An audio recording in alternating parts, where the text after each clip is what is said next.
minutos pasaron de las 7 de la tarde en toda la República Argentina y nos damos el gusto de todas las tardes que saludar a Víctor Hugo Morales. Víctor Hugo, muy buenas tardes aquí, buenas noches allá, ¿cómo le va?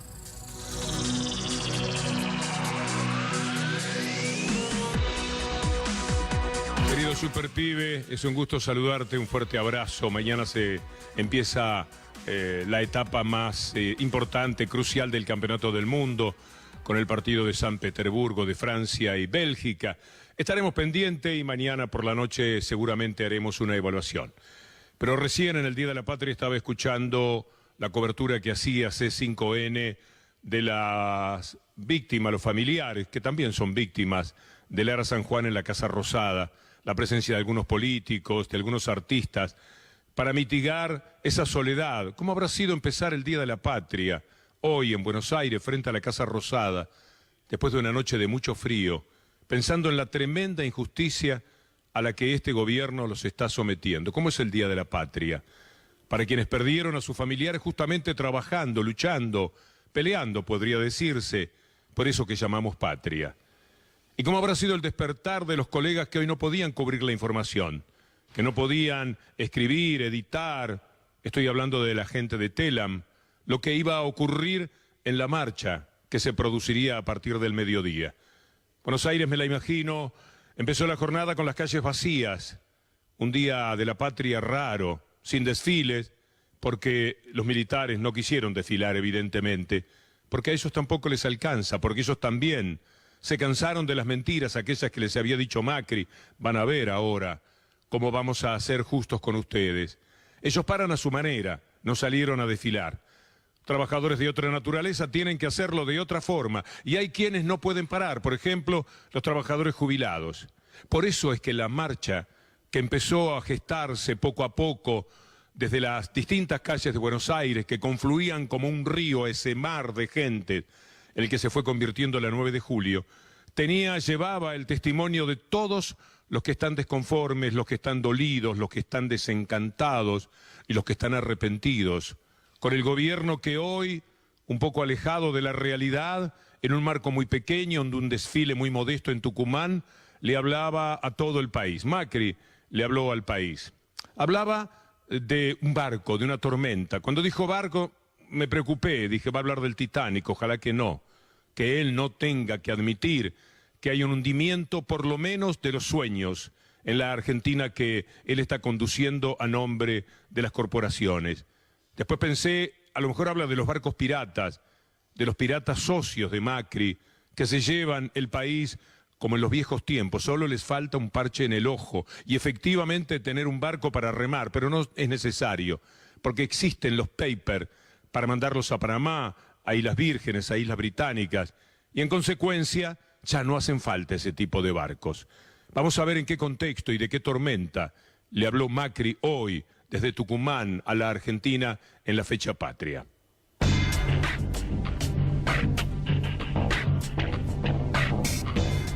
Los argentinos dejamos atrás la idea que va a venir un Mesías a salvarnos. Es un crecimiento. Porque empezamos a entender que todo depende de nosotros. Y que no nos sentimos angustiados, sino orgullosos. Como no se sintieron angustiados, a pesar de las palabras del presidente rindiéndole pleitesía al rey de España. A que esa pobreza... Estamos pasando una tormenta. Una tormenta fruto de muchas circunstancias. Entre ellas hay temas de nuestra propia gestión, de los mercados externos y de las políticas tomadas por gobiernos anteriores. Comparto las angustias del momento.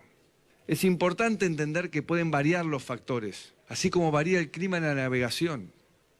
Pero el rumbo del barco está claro. Reparar los daños de una tormenta no puede ser la razón de ser de un gobierno. Pero todo esto no es solo una expresión de deseo. El cambio está empezando a producir resultados. Superemos la tendencia que tienen algunos de siempre ver cómo las cosas pueden salir mal. Tanto mejor ser optimistas para que el país pueda salir de una vez por todas de esa historia de crisis recurrentes que nos lastimaron durante 70 años. Quiero pedir también el aporte de los empresarios argentinos, porque el mundo ya nos ha demostrado su apoyo. Ahora es necesario que los empresarios muestren también un mayor aporte. Sepan que de este lado ya no hay un Estado que no los va a acompañar. Sepan que de este lado ya no hay un Estado que no los va a acompañar. Al contrario, ya no hay un Estado que aplasta, que pone trabas, y un Estado que no cambia las reglas del juego. Y no las cambia ni aún en las tormentas. Sigamos adelante. Hagámoslo con el entusiasmo, la esperanza, el coraje que están en el corazón de todos los argentinos. Estamos pasando una tormenta. ¿Y qué se va a hacer? Este era el discurso del Día de la Patria.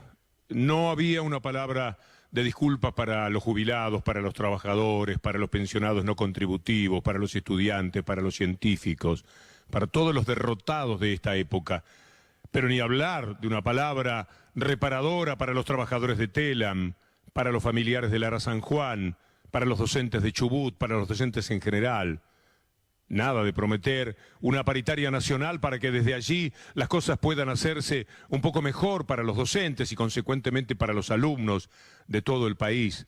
Nada de hablar del reconocimiento de que no se puede manejar un país pagando intereses cuantiosos por una deuda que ya uno imagina impagable, que ya supera los 300.000 millones de dólares, acumulados en este tiempo, la mayor parte de ellos en apenas 2 años y 3 meses. La verdad es que la respuesta de los perplejos marchantes de hoy por la ciudad de Buenos Aires no podía ser otra que esta, que vamos a escuchar en un rápido combo de voces que tenían su réplica al barco de Macri y a la tormenta de Macri y al capitán que no existe. Bueno, en primer lugar, déjame expresar mi solidaridad con todos los compañeros de los medios que están pasándola mal, los compañeros de Telam, el propio canal de ustedes, que hay compañeros que no están cobrando. Y segundo, estamos en la calle, primero conmemorando el Día de la Independencia Argentina, y segundo, obviamente, protestando y haciéndonos eco de una situación social que está perjudicando a muchos hogares en este país, y creo que la expresión de los trabajadores en la calle es una forma de protesta que valoramos y en la cual estamos presentes. Nosotros estamos participando de esta jornada histórica donde el pueblo decide recuperar un 9 de julio, cuando el gobierno nacional se corre.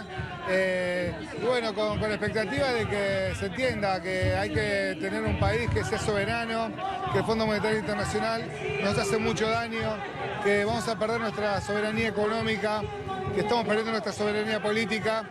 Y creo que bueno, la respuesta por la participación de los laburantes es contundente y siempre con la expectativa de ser escuchado por parte del gobierno. Obviamente los que estamos aquí rechazamos enfáticamente ese acuerdo con el Fondo Monetario, porque implica mucho más ajuste, mucho más dolor para el pueblo argentino, más destrucción del aparato productivo, del consumo. Y además significa una renuncia a la soberanía, porque se están entregando las herramientas más importantes para hacer política económica, que es la política fiscal, la política monetaria y la política tributaria, que de ahora en más la van a diseñar fuera del país. Estoy muy molesto. ¿Qué puede pensarse que iban a dar como respuesta? Necesariamente tenía que ser esta, al discurso de Macri. Discurso de Macri que tenía algo de infantil en las apelaciones que realizaba. ¿Acaso porque había visto a su ministro de Energía, Javier Iguazel, un hombre que viene de las cosas más malolientes que se pueda uno imaginar, con el informe que había hecho en Vialidad, tratando de enviar a prisión a cualquier persona que haya estado trabajando para el gobierno anterior? Javier Iguazel se presentó en un programa de televisión y pensó en aquello del país Jardín de Infantes, ¿se acuerdan? De María Elena Walsh, y más o menos a esa gente le habló. El desprecio intelectual que hay que tener por los telespectadores es muy grande, o el autodesprecio, porque ¿cómo entender que una persona hable del país con el cuento de los 3 chanchitos? Esto que uno no sabe cómo contarlo fuera del país, esto fue real, esto existió, esto se puede ver de nuevo. He visto lo que estoy viendo ahora. ¿En qué sentido? En el sentido de las necesidades de la gente. De la desesperanza. Sí. De la desesperanza. No. Yo veo todo lo contrario en toda la Argentina cuando uno sale un poquito de la capital, de Gran Buenos Aires. Todo lo contrario. Mira que el año pasado fui a 90 lugares de la Argentina. ¿Y qué le dicen?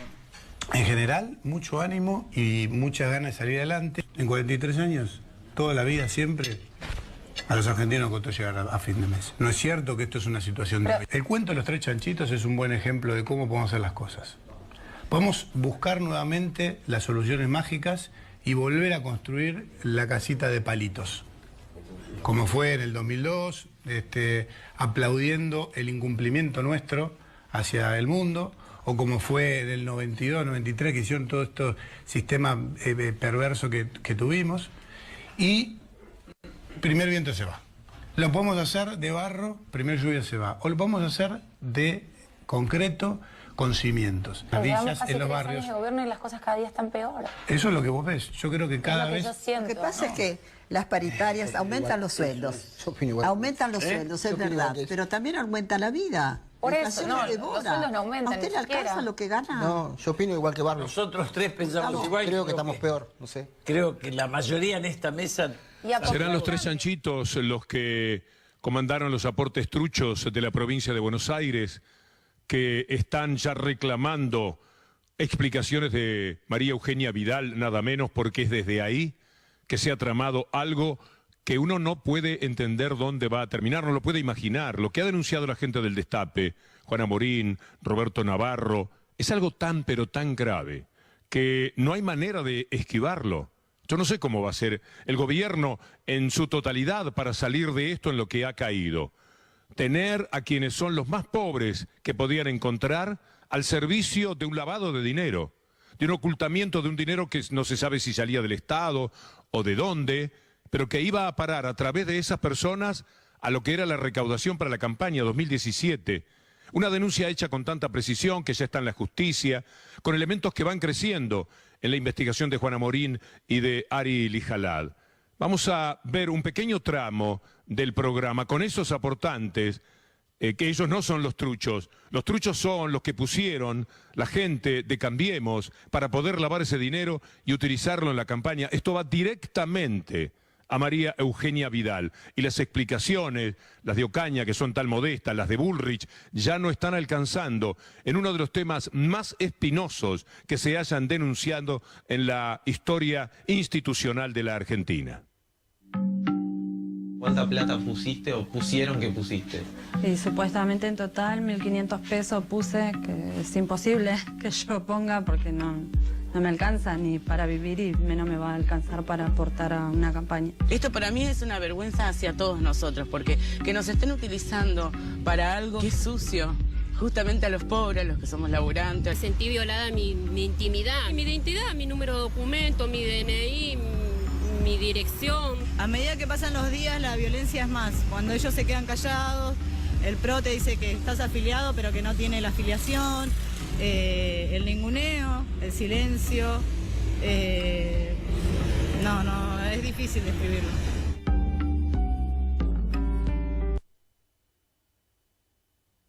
Este es el colmo. Yo creo que se ha caído muy, pero muy bajo, porque ya no se trata solamente del dinero que dan los grandes empresarios para tener el gobierno que les sirve. Aquí se trata de usar a los más humildes, a los que menos tienen, para que aparezcan donando dinero. En algún caso, la mitad de lo que pueden percibir, porque hay gente que normalmente está por debajo de los 8.000 pesos, como demostró nuestro colega Juana Morín. De esto no va a ser fácil salir. Además, Irina Hauser hoy publica una nota en página 12, hablando ya de un arrepentido del PRO, con 14 años de militancia, concejal en Avellaneda, que también está contando todo lo que significó esta recaudación espuria. Daniel García se llama el hombre que ahora, como arrepentido, está confesando cuál ha sido la realidad de todo este tiempo de Cambiemos. Pero por supuesto que la situación en una fecha patria no solamente tiene estos ingredientes, también tienen que faltar la seguridad personal, el derecho constitucional de cada una de las personas. En estos días fue liberado Esteban Rosano. ¿Ustedes se acuerdan de Esteban Rosano? Bonadío, a través de Gendarmería, o aceptando lo que le decía Gendarmería, le puso panfletos y piedras en un bolsito a una persona que no tenía nada que ver con episodios que se registraron antes del fin de año y que le costaron estar 42 días preso. De esos 42 días, muchos justamente en la fiesta. alejado de su familia. Su padre denuncia que le pegaron 5 o 6 veces porque protestaba, porque expresaba su disconformidad con lo que estaba sucediendo. Bueno, ahora, al final de cuentas, después de 42 días preso, el propio Bonadío lo ha sobreseído. ¿No les parece que es algo absolutamente increíble? Esta mañana pude hablar con Pablo Rosano, el padre de Esteban, con toda la indignación imaginable de un hombre que no tuvo la posibilidad de tener a su hijo en su casa en la fiesta, pero esto poco importa. Lo que trasciende aquí es que no hay ciudadano que pueda estar seguro en un país que en el día de la independencia perfectamente puede evocar 2 asesinatos. A uno lo arrastraron a la muerte, Santiago Maldonado, y al otro lo mataron por la espalda, un chico de 21 años, Rafael Nahuel. Y a ellos también les pusieron piedras en el bolso, como a Esteban Rosano. No salió nunca a festejarse como yo, pero se ganaron un enemigo más porque ahora, antes no los quería, ahora los odia. Y el laburo de gendarmería, plantando piedras en la mochila de Esteban, panfletos en la mochila de Esteban.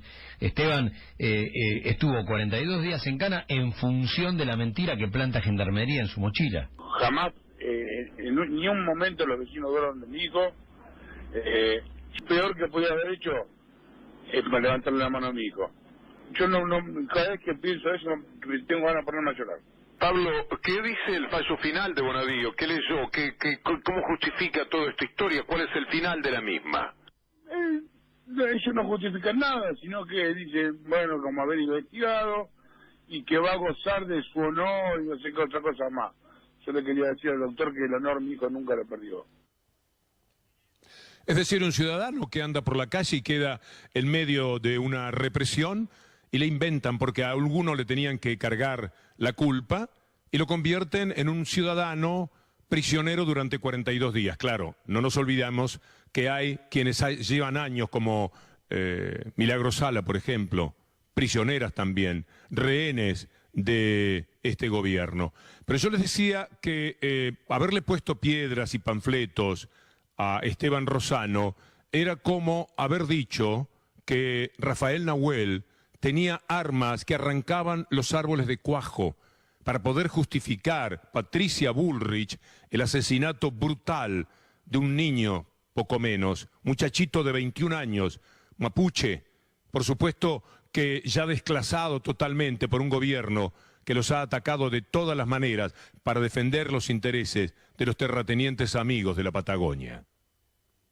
Había armas de grueso calibre, una de las cuales cortó de cuajo un árbol de unos 20 centímetros. Cortó de cuajo un árbol de unos 20 centímetros, así que imagínense qué calibre puede ser. Lo que describen los albatros es que hubo estruendos muy fuertes y que eso se ve en los cortes que tuvo la vegetación y los árboles. ¿Qué tipo de armas? Había armas de puño, por lo que describen, pero bueno, eran como 15, 20 que estaban en una formación tipo militar, con lanzas, con cuchillos en las puntas, con máscaras antigas, con armas de puño y armas blancas. Armas, había dicho antes, que levantaban los árboles de cuajo. Esto es absolutamente increíble. Mienten, siempre mienten. Mienten cuando justifican por qué echaron a la gente de Telam. Le mienten a los familiares de las víctimas del Ara San Juan. Mienten, siempre mienten. Mintieron para poder tener preso a un muchachito, a Esteban Rosano. Mienten cuando llevan peritos truchos para declarar ante la justicia, como últimamente ha quedado demostrado. ¿Se acuerdan de Cohen? El perito de los viajes en barco del gas que ponía precios de los Estados Unidos que no existen y que con eso pudo hacer condenar a través de Bonadío a Barata y a Devido a la cárcel. Después el perito no podía dar una sola prueba de lo que decía, todo era falso, todo era sacado de la internet, no tenían manera de justificar nada y entonces tuvieron que liberar a Barata. ¿Y quién le devuelve a Barata todo lo que significó salir esposado de su casa entre los vecinos de toda la vida? ¿Y quién le va a devolver a Devido esta parte de la causa que estamos mencionando? Es así todo. Peritos truchos, peritos que se desdicen, peritos que consiguen a través de esta justicia totalmente entregada a los intereses de los medios hegemónicos y del gobierno que llevan a la gente presa. Es muy difícil sobrellevar un día patrio en estas condiciones. Casi que ha sido bueno que no hubiera un desfile, porque qué ganas de agitar una bandera.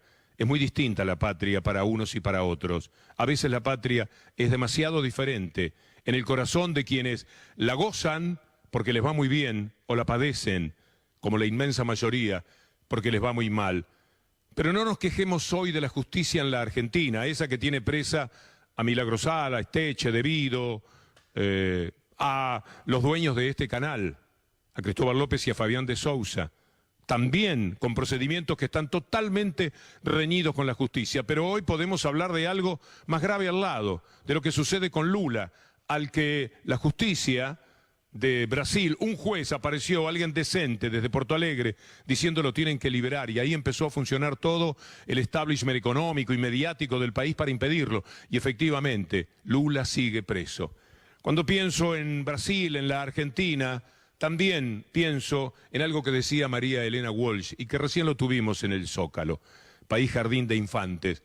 Nosotros, pobres niños, ¿a qué justicia apelaremos para desenmascarar a nuestros encapuchados y fascistas espontáneos, para desbaratar listas que vienen de arriba, de abajo y del medio, para derogar fantasmales reglamentos? Todos tenemos el lápiz roto, termina diciendo María Elena, y una descomunal goma de borrar ya incrustada en el cerebro. Pataleamos y lloramos para formar un inmenso río de mocos que va a dar a la mar de lágrimas y sangre que supimos conseguir en esta castigadora tierra. La seguimos mañana. Buenas noches.